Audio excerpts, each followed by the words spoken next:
You're listening to the Pace Radio Network here at paceradio.net. The views expressed by the individuals during this broadcast are their own opinions, and they may not be the same as those of their group or other organizations they may be involved with. All medical advice during our broadcast is not a medical opinion and should be checked with your medical physician.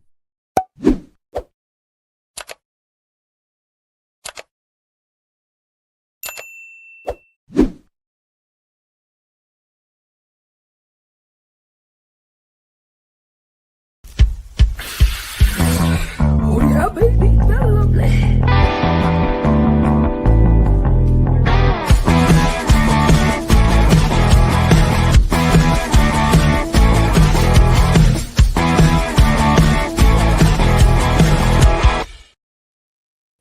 Good morning. Welcome to Psychedelics Cannabis Educational News.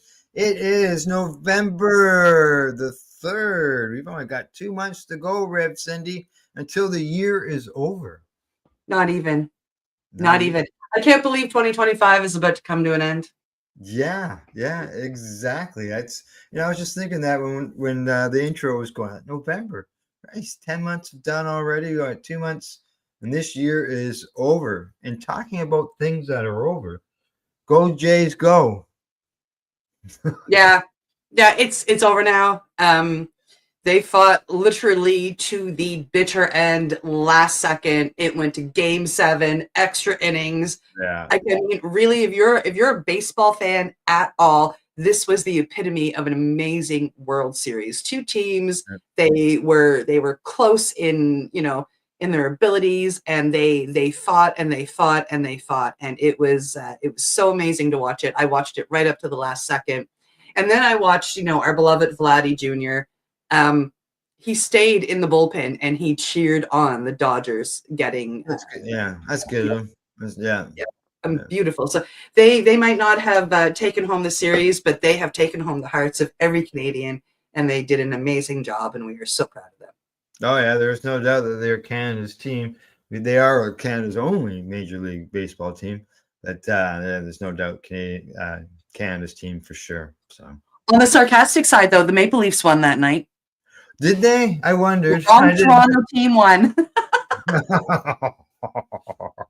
Yes. Yeah, I saw that they were playing, and I thought, oh, that's not a good time to play. But it's the first time the Jays had ever played in the month of November. Yes. Yeah, and for the first time ever, and I think I said this our last podcast, the MLB season started and ended in Canada. There you go. Yeah. All righty. Talking about news and stuff, we should get on with our cannabis news and psychedelic stuff as well. So here we go. First story of the day. Yeah, coming to us from StratCan. Cannabis use among youth declines in Canada's post-legalization, but concern still remains.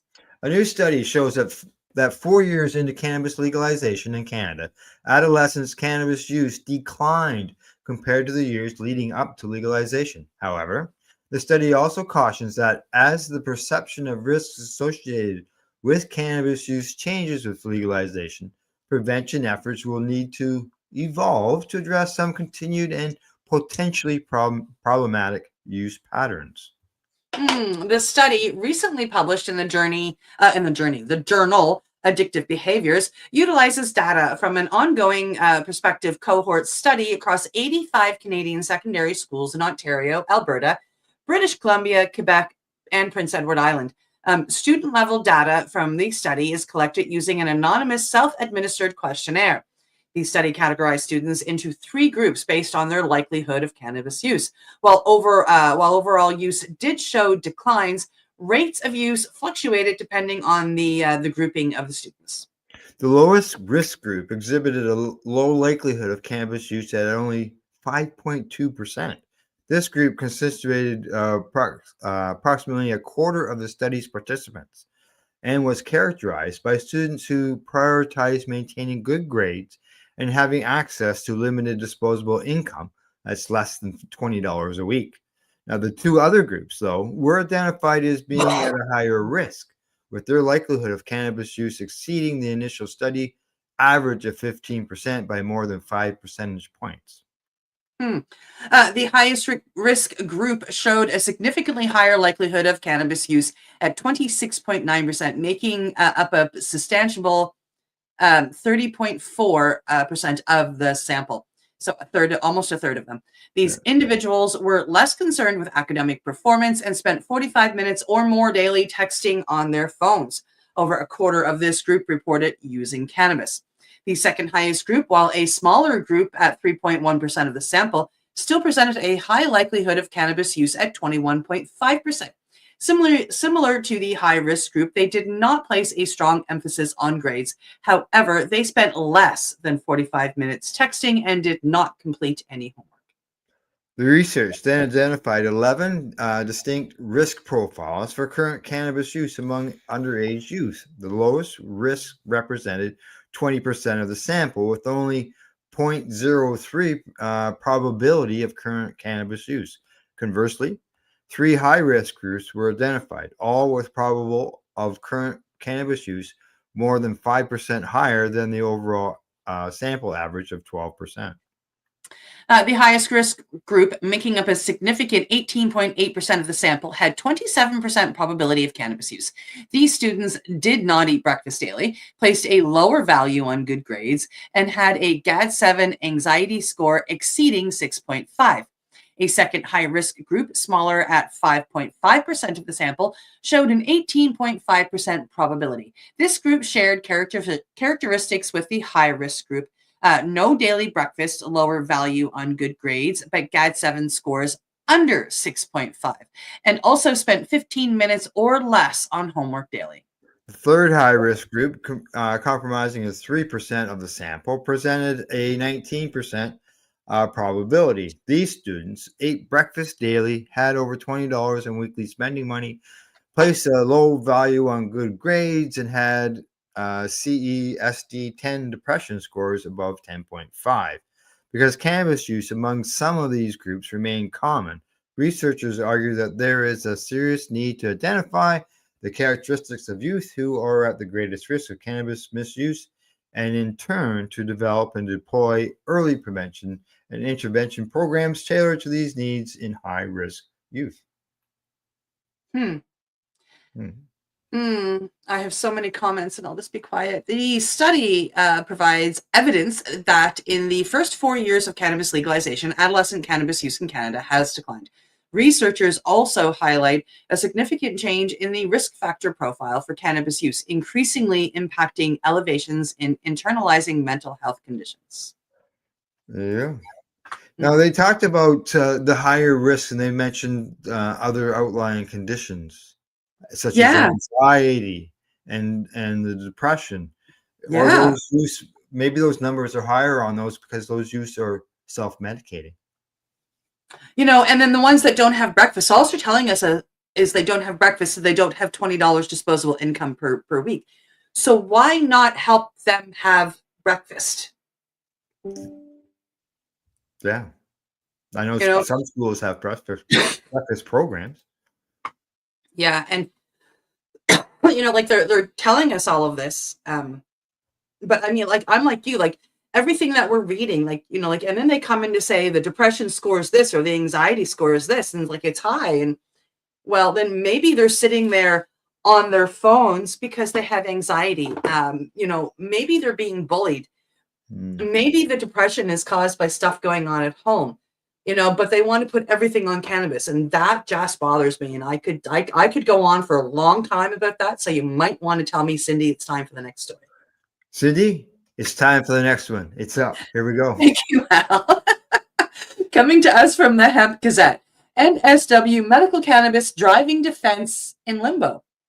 That's right. Yeah, this is a update of a story we covered earlier. Says it hopes that medical cannabis patients in the Australian state of New South Wales could soon drive when unimpaired without risk of prosecution has been dampened.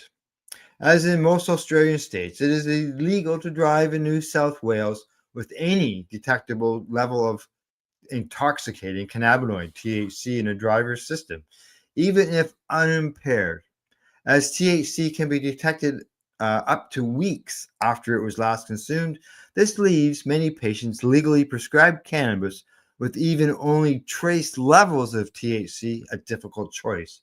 Forgo their medicine or risk prosecution. The 2024 New South Wales Drug Summit made a recommendation that a medical defense for people using legally prescribed cannabis who are driving and unimpaired be legislated as soon as possible. This is including an option for police at the roadside or a court to assess the defense, guidelines that are developed by relevant government agencies such as Transport, Health, Police, and Justice to support implementation, and a review after 12 months. Now, the New South Wales government has finally responded to the Drug Summit's recommendations, supporting in principle more than 50 recommendations. A driving defense for medical cannabis patients wasn't among them. The NSW state government says while it acknowledges the benefits of cannabis medicines, further consideration is required given THC's role in car crashes. THC, which is the same compound in both cannabis medicines and cannabis sourced elsewhere, can affect the skills needed for safe driving and increase car crash risk. This is based on available research as well as data in New South Wales shows 16% of fatal crashes involve THC. The proportion of these incidents involving a driver taking legally prescribed cannabis wasn't mentioned. The Men's government says there are different approaches taken in other jurisdictions to the thorny issue, and time is needed to study those. It says here that to carefully consider the impacts of different models, the NSW government has established an expert work group to assess the evidence, analyze reform options, safeguards, and whole of government implementation considerations. The group is scheduled to provide recommendations by the end of 2025 for government consideration. So the can has been kicked down the road again, and when the NSW government will be finished considering any findings is anyone's guess. Yeah, that's what it looks like. They just don't want to, I've said this before. I've had patients call me and say that they've been scared about driving when cannabis was legalized. 5 nanograms, and they know that 5 nanograms doesn't help a patient very much. No, I haven't seen much. I know that there were a number of arrests, at least here in Nova Scotia. I'm not sure about the rest of the country. There's 3 that I know of here of people driving, quote unquote, under the influence of cannabis. I don't think any of them have hit the courts yet. But I'm super excited for them to hit the courts because I think that'll force studies to be done here in Canada. And with my own personal experience and then people I talk to, and I've been in the cannabis industry for a long time, talked to a lot of people about this subject. And one thing that I can say is if I'm too high, I don't drive. Yeah, I'm scared to drive. I don't want to drive. Yeah, I've refused myself. And yep. You got to drive home, Gil. Stuff like that. So yep. Yeah, and the thing is that it's because you're not. They call it intoxicating THC, but you're not intoxicated like you would with alcohol, where you don't even realize what you're doing. No, and when you've had too much alcohol, and as a recovered alcoholic, 1 is too much, but you have 2 or 3 drinks at a bar, you shouldn't be driving home. But yeah, you'll go get in your car because you think you're just fine. And then, I remember being stupid drunk and thinking, I can do this. No, I couldn't. I'm really, really lucky I didn't hurt or kill anybody, Yeah. Alrighty. Yep. On to the next story. Here we go. I'm so excited about this one. Coming to us from Mugglehead Magazine, I get to read the title. Researchers start FDA-approved study on Jedi mindfuck psilocybin. When I saw this headline, I went, what? Oh. Yeah, we couldn't say fuck. Okay, here And it we is a go. real mushroom. It is a real strain of mushrooms, folks. I literally have Jedi Mindfuck in my hand. Okay, hang on. I'll remove the screen and then I'll blow. Yeah, there you go. So that's it. That's a fuck mushroom. That's a fuck mushroom. And from my understanding, it does that. It can do that to you. Yeah, it's a very strong psilocybin mushroom. I've taken it once when this mushroom was gifted to me. I was told, careful, it's powerful. I've taken, I'm a big Golden Teachers fan, Blue Meanies fan, and then for like really deep dives, Penis Envy fans. And I was told that a Penis Envy is going to be will make a Penis Envy look weaker than a Golden Teacher. And they were right. Like I took a half a gram of this and I was flying. Like you said, fuck. I was mind fucked. Oh yeah. It's right in its name. Okay, here we go. Here we go. Okay, Arizona Scottsdale Research Institute is expecting to commence a novel psilocybin study this week. It will be the first in the United States examining the application of whole psilocybin mushrooms for treating post-traumatic stress among veterans and first responders. Now, on October the 28th, the Phoenix-based nonprofit Psychedelics Lab formally announced the beginning of the clinical trial. It will be held by Dr. Sue Sisley, a renowned magic mushroom and cannabis researcher who currently serves as the Institute's president and principal director. Nice. However, Sisley informed the Phoenix New Times in late October that the study still needed a stamp of approval from the DEA. She said Scottsdale expects to receive it within the next few weeks. Post-approval, the investigation will begin assessing the impact of the Jedi Mindfuck psilocybin strain cultivated by Scottsdale on a group of 24 police officers. Yes!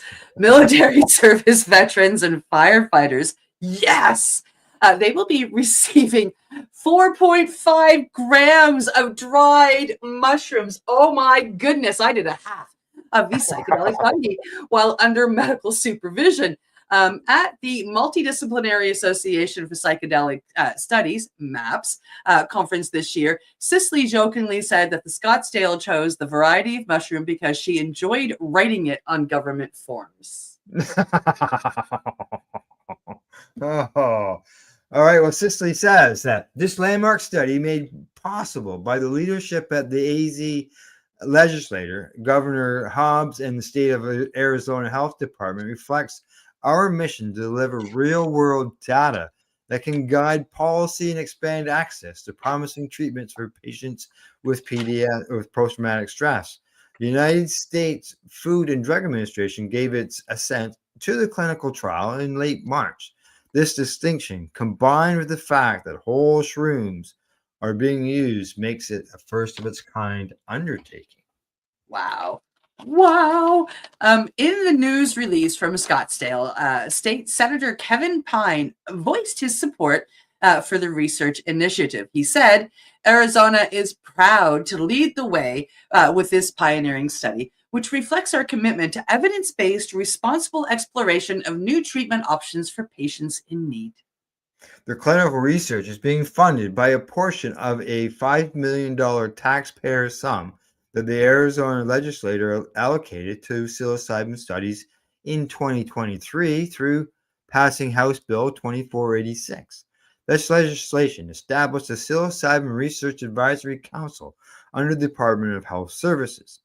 Psilocybin remains an illegal Schedule I substance in Arizona, but the state has cautiously supported studies on the compound for therapeutic indications. Mm-hmm.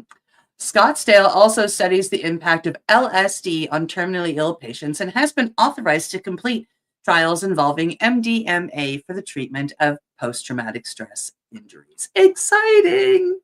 Yeah. They're going to give it to cops, Al. People that would be in traumatic situations, right? Yep, absolutely. Firefighters, the military people, the veterans. Which I mean, it's they've been trying to help veterans for years. Like Yeah. like a lot of these medicines, a lot of veterans get up and stand and fight for, which we need that. Like they've been fighting for our countries and our freedom for a long time. So it only makes sense that they fight for our healing too. But police officers, of course, their entire life has been putting down these medicines as a drug. Yes. Yes. So I'm not gonna lie. I am beyond excited to see that they are like going to be dosing police officers with Jedi mind fuck. I just had to say it one more time. Look at the amount. What was it? 4.5 grams? 4.5 grams. I want to be a trip setter for them. That's amazing. Yeah. Yeah, exactly. All righty. We got one more story to go before we go to break, and it's ready.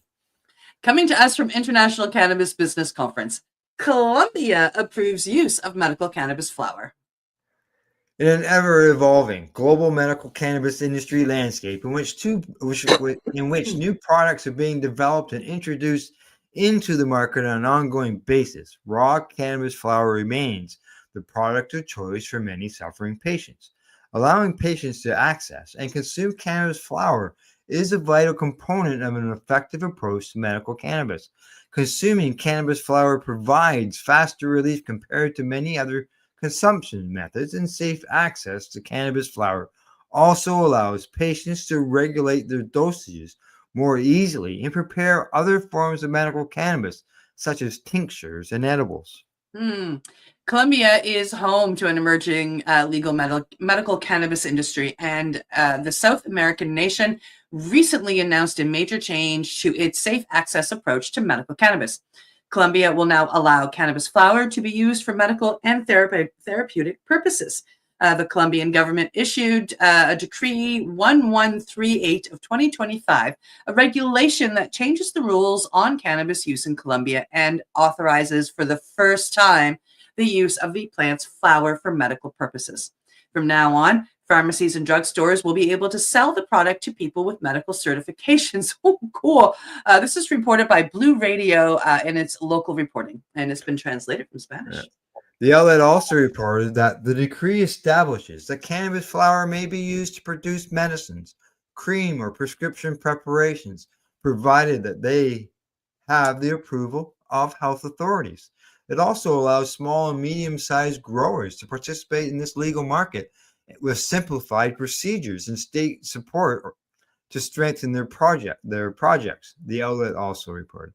Now, the Colombian lawmaker Juan Carlos Lozada described the announcement as good progress, but also added that there is still a need to allow national regulated adult use cannabis product sales in the Colombian market.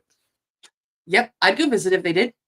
It is essential that the national government establish a presence in the territories that have historically cultivated cannabis. These communities need to understand the scope of the decree. For years, they have demanded to be included in the legal cannabis supply chain. This is how illegality is combated.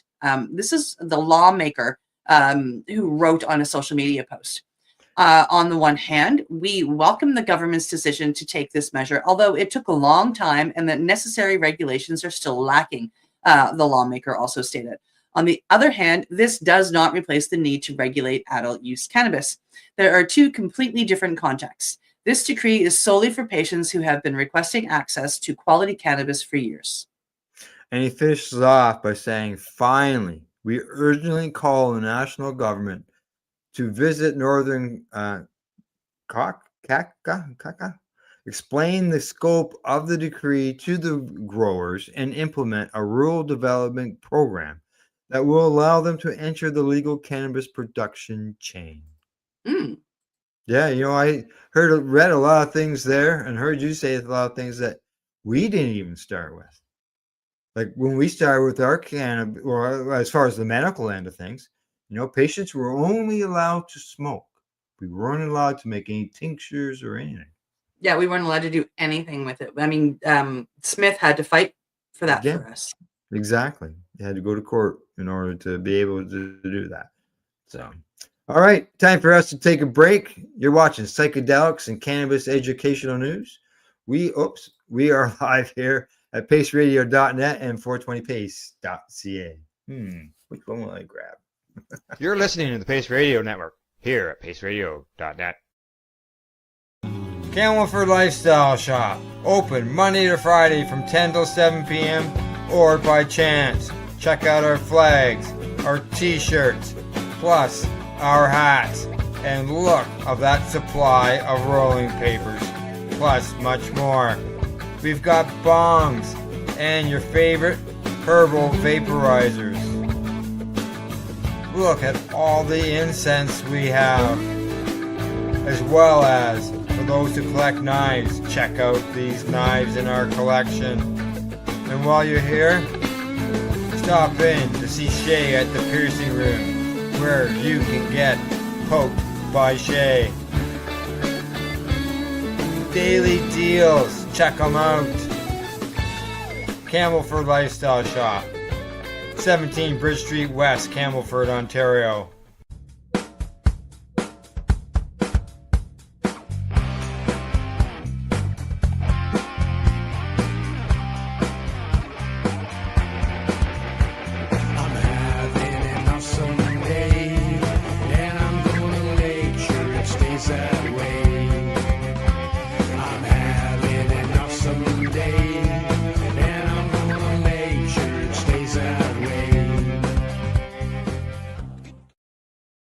Limestone City Hydroponics is Kingston, Ontario's hydroponics shop. Take your growing to the next level and create the optimal environment with a tent kit, or maximize your yield with an ebb and flow flood table kit. Either way, Limestone City Hydroponics has more sizes and options to fit your needs. Are you looking for the power of the sun that adapts to your budget? Then look no further, as they have professional grow lighting. They have indoor grow systems that are easy and cost effective, with many options to fit your living space and lifestyle. Cultivate your growing potential. We have everything you need to succeed. And if you can't make it to the store, they offer local delivery to the greater Kingston area. Remember, when you're looking for experts to help you grow, then look no further than the locally owned Limestone City Hydroponics, 105 Sunderland Drive in Kingston, Ontario. Call them at 613-548-0420. Rerolled Saturdays. Check it out. Nothing but non-stop cannabis and psychedelic programming. Find it at 420pace.ca. You're listening to the Pace Radio Network here at paceradio.net. Hey, we're back, and we've got 4 more stories to bring us. Some more Canadian stuff, as well as some new interesting news on some more mushroom-related news. So here we go. Here we go. There we go. Coming to us from Marijuana Moment.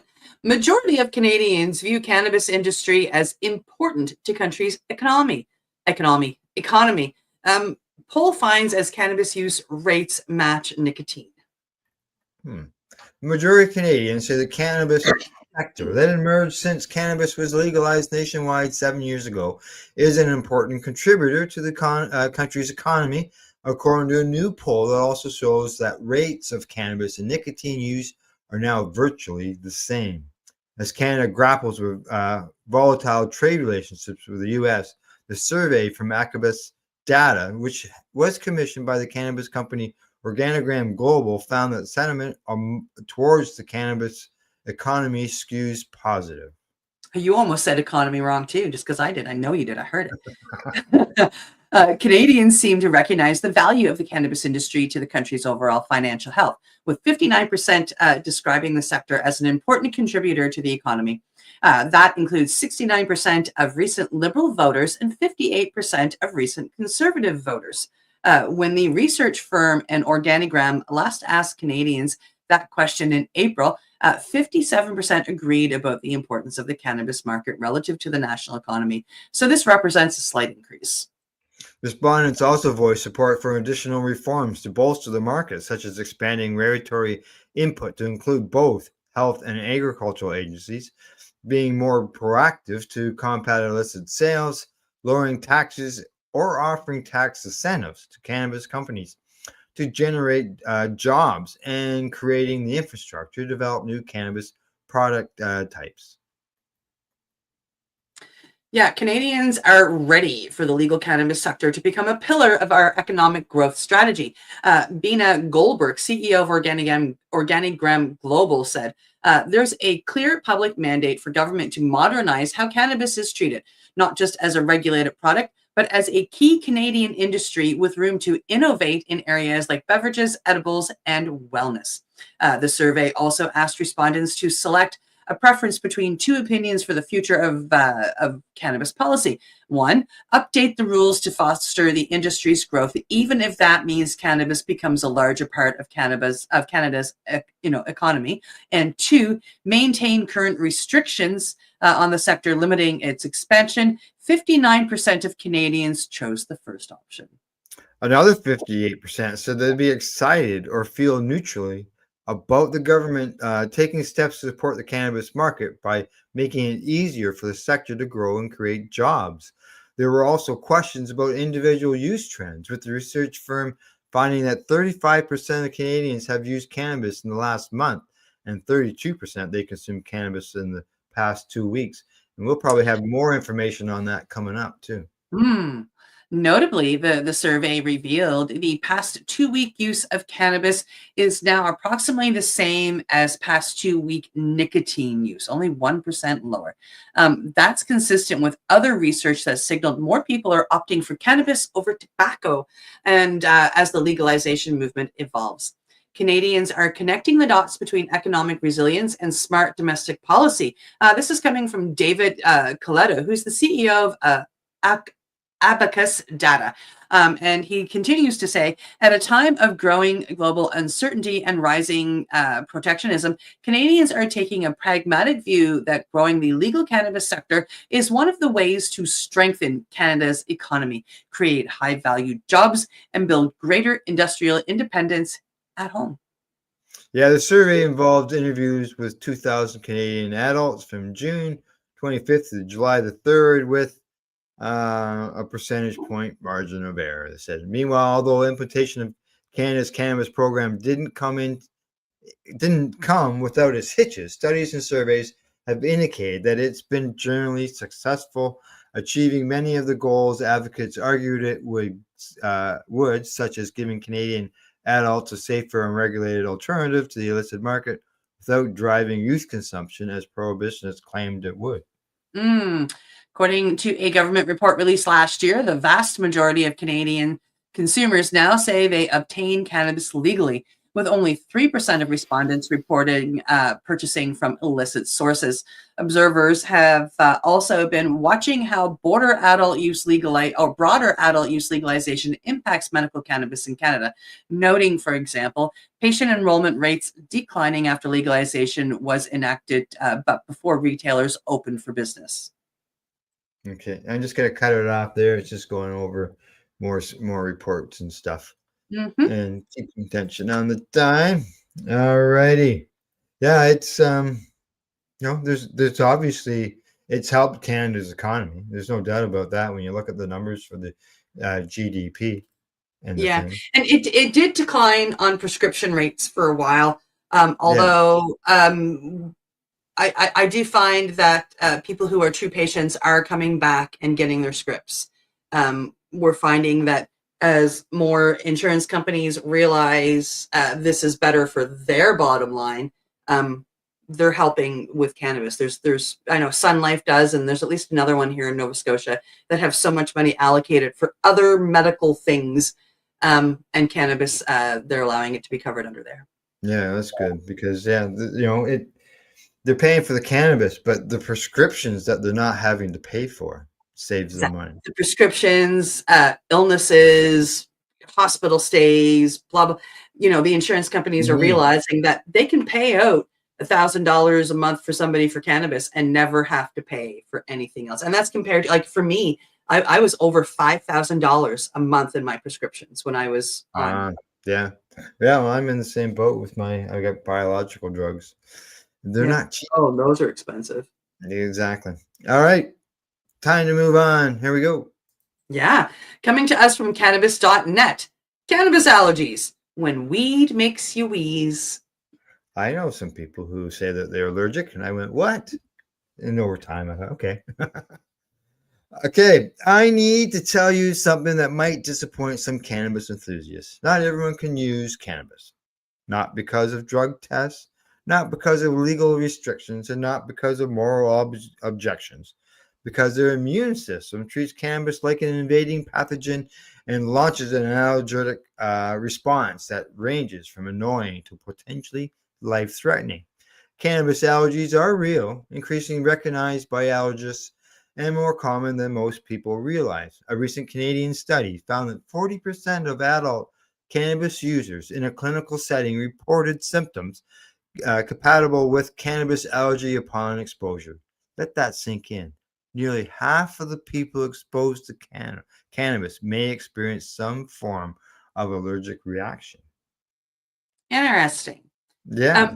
This matters for several reasons. First, if you've tried cannabis and felt terrible, not high in a bad way, but generally physically ill, you might not just be sensitive to THC. You might actually be allergic. Second, as cannabis legalization expands and hemp-derived products proliferate, people who've never deliberately used cannabis are being exposed through secondhand smoke, hemp foods, CBD products, and occupational contact. Third, cannabis allergy can develop over time, meaning people who use cannabis without problems for years can suddenly develop reactions. Understanding cannabis allergies isn't about discouraging use or fear mongering. It's about recognizing that cannabis, like any biological substance, isn't universally tolerated. Just as some people are allergic to peanuts, shellfish, or latex, some people are allergic to cannabis. This doesn't make them weak or oversensitive or doing it wrong. This means their immune system has identified cannabis proteins as threats and responds accordingly. The cannabis community needs to normalize this reality. Not everyone can participate, and that's okay. We don't shame people with peanut allergies for not eating peanut butter. We don't shame people without cannabis allergies for not using cannabis. More importantly, people experiencing adverse reactions need to understand that it's not just for me, might have a legitimate immunological basis rather than being a personal failure. The cannabis allergies work like other plant allergies. Cannabis and cannabis, the indica and the sativa contain allergenic proteins that the immune system can recognize as foreign invaders. Scientists have officially identified 4 cannabis allergens: CAN S3, CAN S2, CAN S5, CAN S4. CAN S3 is considered the most critical for allergic sensitization, and it's responsible for much of the cross-reactivity cannabis allergic people experience with other foods and substances. When someone with cannabis allergy is exposed to these proteins through smoking, vaping, ingesting edibles, or even touching the plant for some, their immune system produces antibodies called immunoglobulin E, IgE. These antibodies trigger the release of histamine and other inflammatory chemicals, producing the symptoms we recognize as allergic reactions. What makes cannabis allergy particularly interesting is cross-reactivity. The proteins in cannabis share structural similarities with proteins found in other plants, fruits, nuts, and even latex. Someone allergic to cannabis might also react to peaches, tomatoes, hazelnuts, or latex gloves, and vice versa. This is why people who suddenly develop reactions to certain foods after starting cannabis use might actually be experiencing cross-reactive allergies rather than separate, unrelated allergies. The cross-reactivity with hemp seed proteins is especially problematic as hemp foods become mainstream. Hemp seeds and hemp protein powder, hemp milk, hemp oil contain proteins that share characteristics with tree nuts. Someone sensitized to CAN S3 might experience their first severe systematic reaction, not from smoking cannabis, but from drinking hemp milk in their smoothies. Cannabis allergies can develop through multiple exposure routes: inhalation of pollen or smoke, ingestion of cannabis-containing foods or hemp products, or direct skin contact through growing, trimming, or handling the plant. Occupational exposure has become a significant concern as cannabis cultivation becomes a major industry. with workers developing work-related asthma and rhinitis with chronic exposure to aerolized plant proteins and resins. Wow. Um, Perhaps most concerning is that cannabis allergy can trigger passive exposure reactions. Unlike most allergies that require direct contact, secondhand cannabis smoke can provoke allergic responses in sensitive individuals. Well, that's the same as any smoke, honestly. I don't care if it's cannabis smoke, cigarette smoke, smoke from, burning piece of wood. I have allergies to Nova Scotia trees, and when people burn hardwood, which is what I'm allergic to, um, and if the smoke gets in my face, I can't breathe. So that, makes complete sense. Being in the same room with someone smoking can trigger reactions ranging from hives to life-threatening anaphylaxis. Cannabis allergy symptoms span a broad spectrum. On the mild end, you might experience typical hay fever symptoms: itchy, watery eyes, runny or congested nose, sneezing, and nasal irritation. These symptoms often develop during or shortly after exposure to cannabis smoke or pollen. Skin reactions are common. Direct contact with cannabis plants can cause allergic contact dermatitis, red, itchy, inflamed skin wherever the plant touched you. Some people develop hives after exposure through any root. The itching can be intense and widespread. Oral allergy syndrome is particularly troublesome for people eating cannabis edibles or hemp foods. This presents as itching or swelling of the lips, tongue, mouth, or throat shortly after ingestion. It's uncomfortable and alarming, though usually not dangerous unless swelling becomes severe. Mm. I lost you. Oh, I see you. Okay. Respiratory symptoms can be more serious. Cannabis-induced asthma causing wheezing, chest tightness, shortness of breath, and coughing. For people with pre-existing asthma, cannabis exposure can trigger severe exacerbations requiring emergency treatment. Workers in cultivation facilities have reported clusters of work-related asthma requiring hospitalization.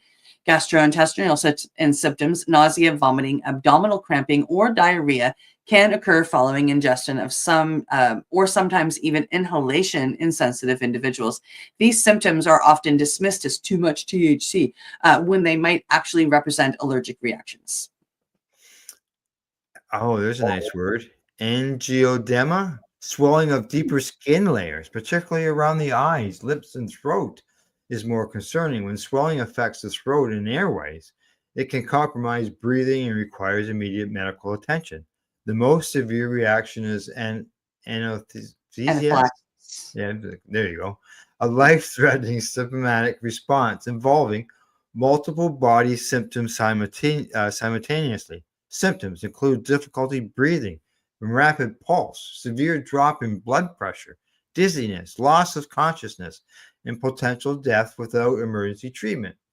And while this from cannabis is rare, it's documented and absolutely not can happen. Anyone who's experienced it with cannabis should carry ibuprofen, auto Epinephrine. injection. There you go. Yeah. Auto injectors and avoid all cannabis exposure. I only know those two big words because I have that. I have an allergy that results in anaphylaxis and have to carry an EpiPen. So There you go. Yeah. Yeah. Here's why understanding cannabis allergies is crucial. If you've tried cannabis and experienced consistently bad reactions, not psychological discomfort or anxiety, but physical symptoms like those described above, you might be allergic. This knowledge is empowering because it means you're not failing at cannabis use. Your body is responding appropriately to a substance it perceives as dangerous. Many people struggle with this. Cannabis culture often promotes the plant as universally beneficial, and people who don't respond well sometimes feel defeated or like they're doing it wrong. The reality is simpler and less personal. Your immune system doesn't like certain cannabis proteins. This isn't a character flaw. It's biology. Recognition matters because continuing to use the substance you're allergic to can worsen sensitization.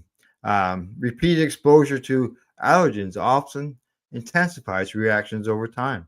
Someone whose first cannabis experience caused mild itchy eyes might develop severe asthma or anaphylaxis with continued use. Stopping exposure When you recognize allergic symptoms, isn't admitting defeat, it's an intelligent self-preservation. Mhm. Cannabis allergies also matters for people who've never deliberately used cannabis. Secondhand smoke exposure, hemp food, CBD products, and occasional contact all represent potential allergen exposure. Someone who breaks out in hives every time their neighbor smokes cannabis isn't being oversensitive. They might have actual cannabis allergies triggering reactions through passive exposure. Mm. The expansion of hemp foods creates particular challenges. Hemp seeds, protein powder, and oil are all marketed as health foods, appearing in smoothies, protein bars, and supplements. Somebody with unrecognized cannabis sensation might experience their first severe allergic reaction from a healthy hemp protein shake, never connecting the symptoms to cannabis because they've never used cannabis. The gold standard for diagnosing cannabis allergy is a skin prick testing with native leaf or flower material. An allergist places a small amount of cannabis extract on your skin, pricks the surface, and observes for reaction. Positive tests show a raised itchy well within 15 to 20 minutes. Unfortunately, this testing is generally available in the United States due to federal cannabis prohibition. I think it's supposed to say isn't generally available. Even in legal states, standardized cannabis allergen extracts for medical testing just don't exist. Now, there is no reliable blood test or cannabis allergy currently available. Well, blood tests can detect IgE antibodies to many allergens. Validated immunoassays for cannabis-specific IgE don't exist in standard medical practice. This lack of testing leaves many cannabis allergic people undiagnosed and misdiagnosed. Without formal testing, diagnosis relies on careful history taking. Allergists look for patterns. Do symptoms occur consistently with cannabis exposure? Do they resolve when exposure stops? Is there a temporal relationship between cannabis use and symptom onset? Are there cross-reactive food allergies that developed after cannabis, starting cannabis? And for Hmm. people, yeah, Yeah. exactly. For Now, people wanting to test the reaction safely, and I emphasize safely because allergic reactions can be dangerous, here's a cautious approach. And I can tell you this in just a sentence. Start low, go slow. yeah, yeah, exactly. Try a tiny amount topically, and if topically testing is negative, you want to proceed. Start with one small puff, but never Yep. test alone, and trust your body. Yep. Yep, 100%. there you go. Yeah, I know somebody who's allergic to it. Is allergic to Me cannabis, too. and Yeah. when he first said it to me, I went, "What?" But yeah, from the age of 5 to 15 for 10 years, I received allergy medicines, injections in my arm once a week in the summer, once a month in the winter. And I was allergic to all kind of environmental situations, pollens and trees and grasses. So for somebody to be allergic to cannabis, it's just a plant, just like all these other plants that people can be It's funny. allergic to.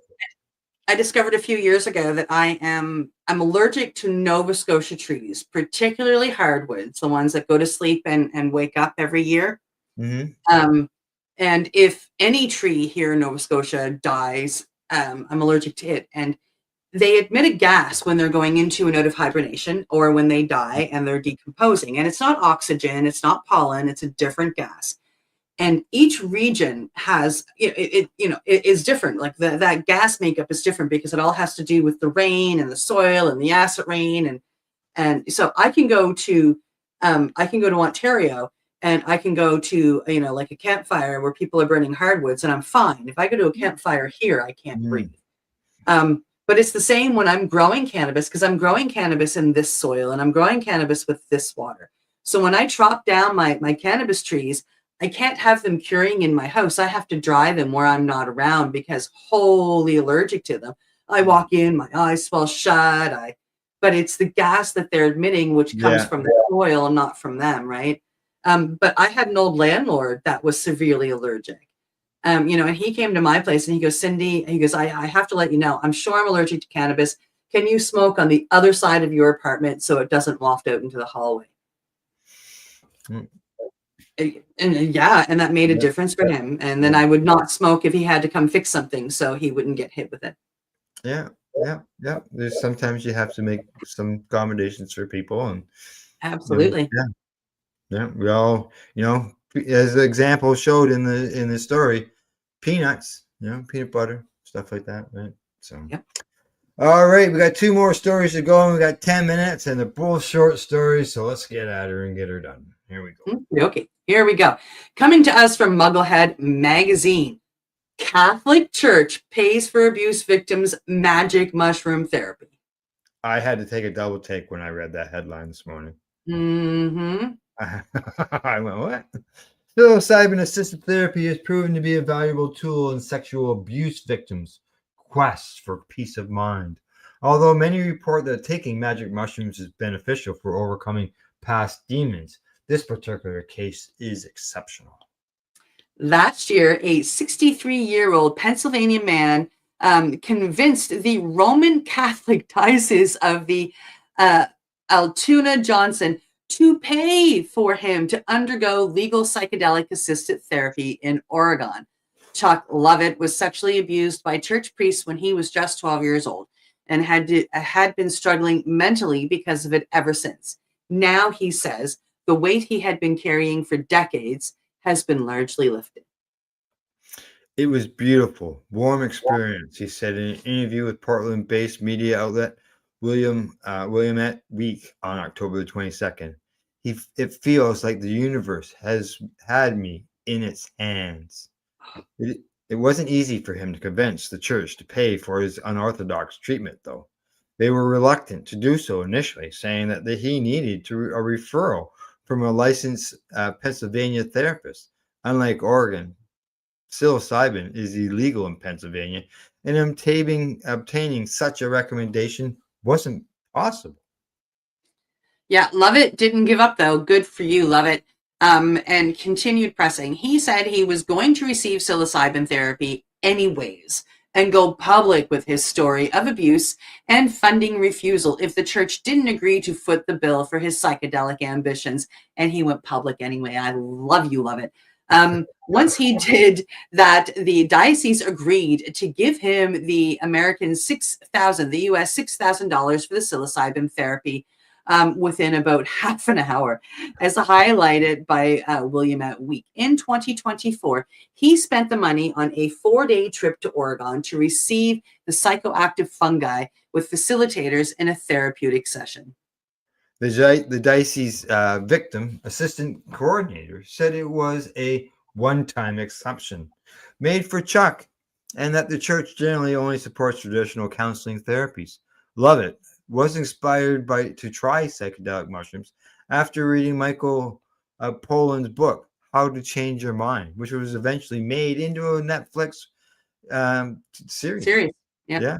He also discussed his experience with psilocybin on the Karma Cola podcast earlier this year. Remarkable that the Catholic Church, once punishing psilocybin use with death, now funds psychedelic therapy, commented one psychedelics enthusiast. Oregon was the first American state that agreed to legalize psilocybin for therapeutic purposes 5 years ago.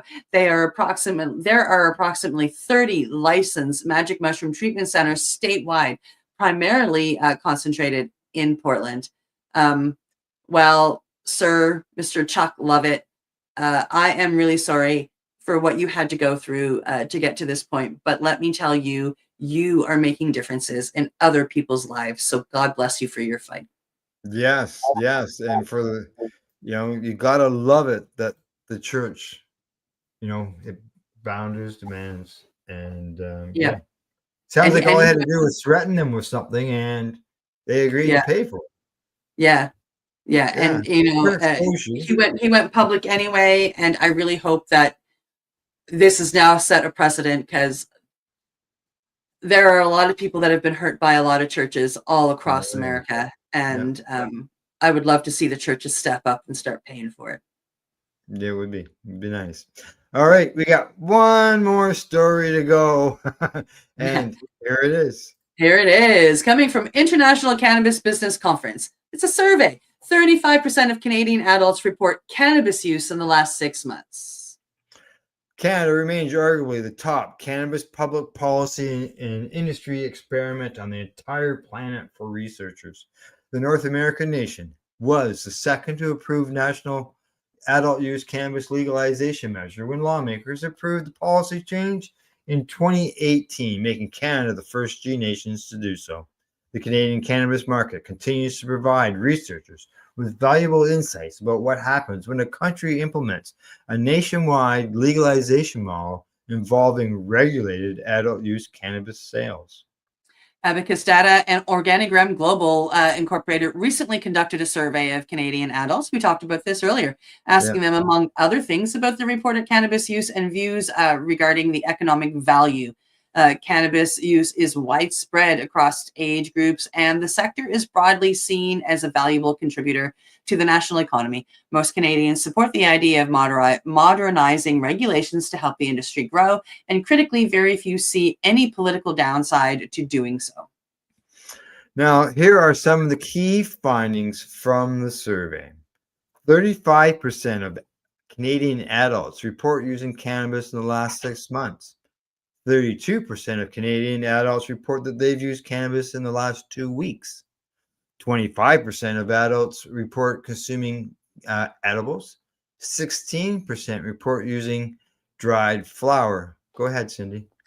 59% of survey participants indicated that the legal cannabis sector is an important contributor to Canada's economy. 58% are excited or okay with Canada making it easier for the sector to grow and create jobs. 43% want tougher enforcement against the unregulated market, and 33% want lower business taxes for producers.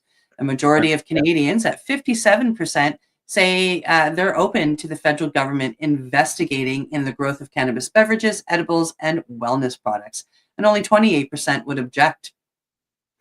3/4 would welcome breakthroughs in cannabis-based pain and anxiety treatments.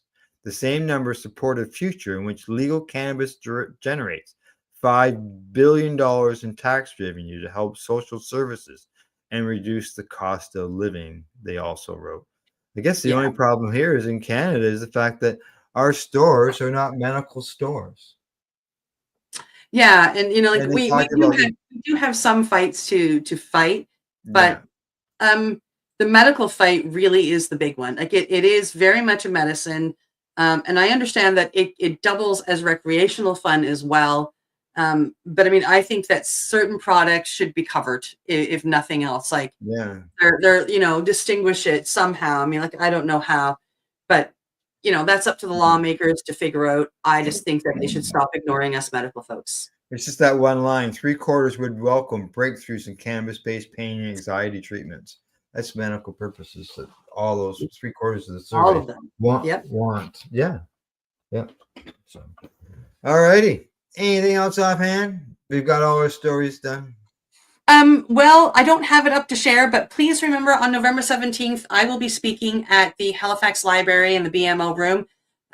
We'll be starting about 6:30. It'll be about an hour long. We will be going live like we did last Thursday. And I would love to have you join me either live or virtually. It is my first talk that I am giving in the psychedelic sector, and I am nervous as all get out. But I would love to have you all there for support. Yeah, you got 2 weeks. Obviously, it's on a Monday. Yes. So whether you want to do the show in the morning with me or not, I don't know.